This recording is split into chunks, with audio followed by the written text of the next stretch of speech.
India மீது தொழில்நுட்ப வரிகள் தொடர்பாக WTO என்று அழைக்கப்படும் உலக வர்த்தக அமைப்பில் சீனா வழக்கு. இந்தியா விதித்துள்ள தகவல் மற்றும் தொலைத்தொடர் தொழில்நுட்ப பொருட்களுக்கான இறக்குமதி வரிகள் மற்றும் சூரிய மின்சக்தி உற்பத்திக்கான மானியங்கள் தொடர்பாக உலக வர்த்தக அமைப்பில் சீனா வெள்ளிக்கிழமை வழக்கொன்று தொடர்ந்துள்ளது. இது ஆசியாவின் 2 பெரிய பொருளாதார நாடுகளுக்கு இடையிலான வர்த்தக பதற்றம் மேலும் அதிகரித்துள்ளதை காட்டுகிறது. சீன வர்த்தக அமைச்சகம் வெளியிட்ட அறிக்கையில், இந்தியாவின் இந்த வரிகள் மற்றும் மானியங்கள் இந்திய உள்நாட்டு தொழில்களுக்கு அநியாயமான போட்டி முன்னிலை வழங்குகின்றன, சீன நலன்களுக்கு சேதம் விளைவிக்கின்றன, மேலும் WTO விதிகளை மீறுகின்றன என்று குற்றம் சாட்டியுள்ளது. இந்தியா WTOவில் எடுத்துக்கொண்ட தனது உறுதிமொழிகளை கடைபிடித்து தவறான நடைமுறைகளை உடனடியாக திருத்த வேண்டும் என்றும் சீனா வலியுறுத்தியுள்ளது. இந்த புகார் 2014 முதல் இந்தியா 7.5% முதல் 20% வரை உயர்த்தியுள்ள மொபைல் போன்கள், பேஸ் ஸ்டேஷன்கள், தொலைத்தொடர்பு உபகரணங்கள் போன்ற ICT பொருட்களுக்கான இறக்குமதி வரிகளை குறிவைக்கிறது. இந்த வரிகள் 200க்கும் மேற்பட்ட தொழில்நுட்ப பொருட்களுக்கு சுழல் வரி ஜீரோ டாரிஃப் விதிக்க வேண்டும் என்று கூறும் 1996ஆம் ஆண்டின் இன்ஃபர்மேஷன் டெக்னாலஜி அக்ரிமெண்ட் உடன்படிக்கையின் கீழ் இந்தியா எடுத்துக்கொண்ட உறுதிமொழிகளுக்கு முரணாக உள்ளன. இது கடந்த 2 மாதங்களில் சீனா இந்தியாவுக்கு எதிராக WTOவில் தாக்கல் செய்யும் 2வது புகாராகும்.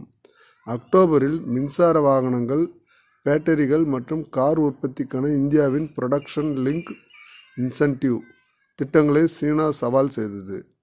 அந்த மானியங்கள் சீனாவிலிருந்து இறக்குமதி செய்யப்படும் பொருட்களுக்கு எதிராக பாகுபாடு காட்டி இந்திய உள்நாட்டு தொழில்களுக்கு அநியாயமான போட்டி முன்னிலை வழங்குகின்றன என சீன வர்த்தக அமைச்சகம் கூறியுள்ளது. 2020 எல்லை மோதலுக்கு பிறகு இரு நாடுகளின் உறவுகள் பாதிக்கப்பட்ட நிலையில் அவற்றை சீரமைக்கும் முயற்சிகள் நடைபெற்று வரும் இந்த சூழலிலேயே இந்த வர்த்தக மோதல்கள் தீவிரமடைந்துள்ளன. ஆகஸ்ட் மாதத்தில் இந்தியா மற்றும் சீனா நேரடி விமான சேவைகளை மீண்டும் தொடங்கவும் வர்த்தக பரிமாற்றத்தை அதிகரிக்கவும் ஒப்புக்கொண்டிருந்தன.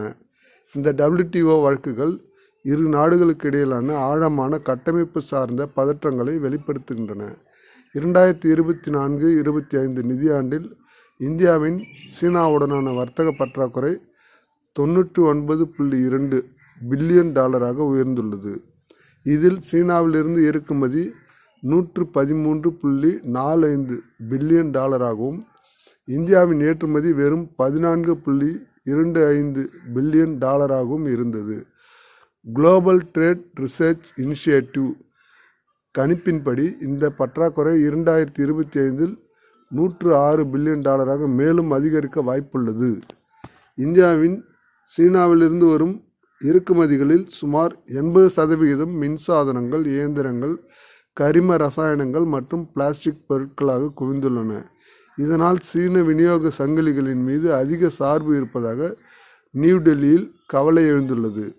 WTO தகராறு தீர்வு நடைமுறைகளின்படி முதலில் இந்தியா மற்றும் சீனா அதிகாரப்பூர்வ ஆலோசனைகளை நடத்தி தூதரக வழியில் பிரச்சனையை தீர்க்க முயற்சிப்பார்கள். 60 நாட்களுக்குள் தீர்வு கிடைக்காவிட்டால் சீனா WTO தகராறு தீர்ப்பு குழுவை அமைக்க கோரலாம். இந்த செயல்முறை பொதுவாக 9 முதல் 18 மாதங்கள் வரை நீடிக்கும். இந்த WTO வழக்கு தாக்கல் செய்யப்பட்டதற்கு இந்தியா இதுவரை பொது பதில் அளிக்கவில்லை. எல்லை தகராறுகள் மற்றும் பாதுகாப்பு கவலைகளால் பாதிக்கப்பட்ட உறவுகளை மீண்டும் கட்டியெழுப்பும் முயற்சிகளுக்கு இடையில் பொருளாதார நடைமுறைகள் மற்றும் மூலோபாய போட்டி ஆகியவற்றை சமநிலைப்படுத்துவதில் இரு நாடுகளும் எதிர்கொள்ளும் சவால்களை இந்த விவாதம் வெளிப்படுத்தி உள்ளது.